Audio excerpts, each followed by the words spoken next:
पटेल।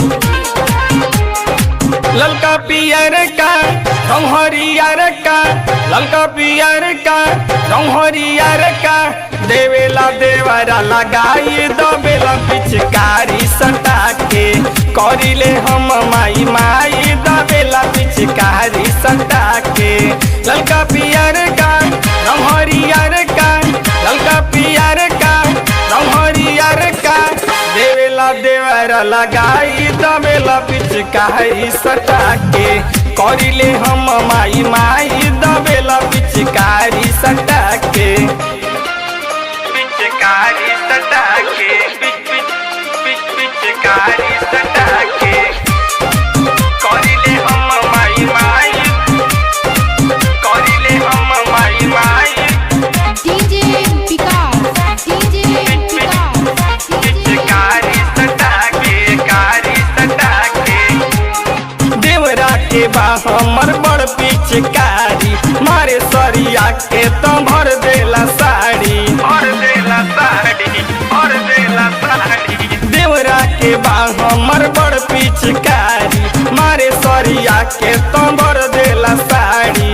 दारू चढ़ैले बा, भांगे उखैले बा, देख न लपुआ सके जामा उ कैले बा, कैसे के करी हम माना दबेला पिचकारी सटा के, करिले हम माई माई दबेला पिचकारी सटा के।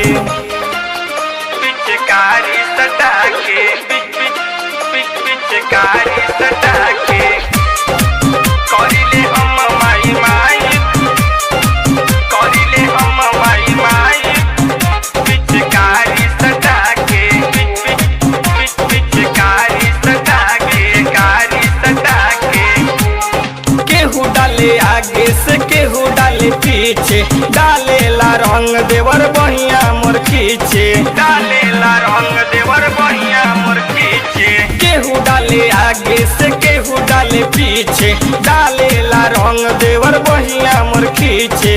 मस्ती में सभे बड़े माने ना बात हो, केहू अबीर लेके अइले बाहत हो, रंग में डूबल बा जमाना दबेला पिचकारी सटा के, करिले हम माई माई दबेला पिचकारी सटा के।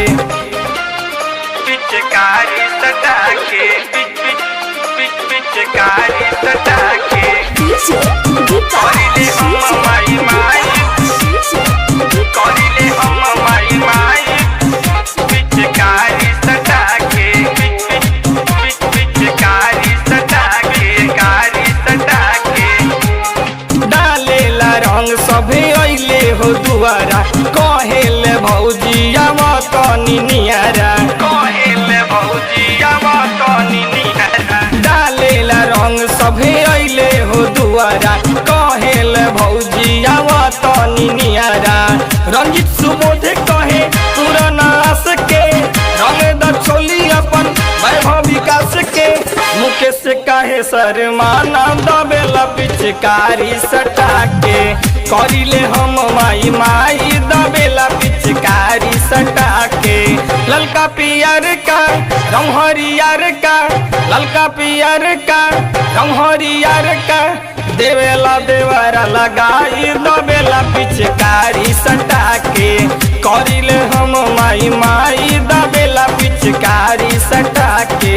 ललका पियर का रंग हरियर का, ललका पियर का रंग हरियर का, देवेला देवरा लगाई दबेला पिचकारी सटा के, करिले हम माई माई दबेला पिचकारी सटा के।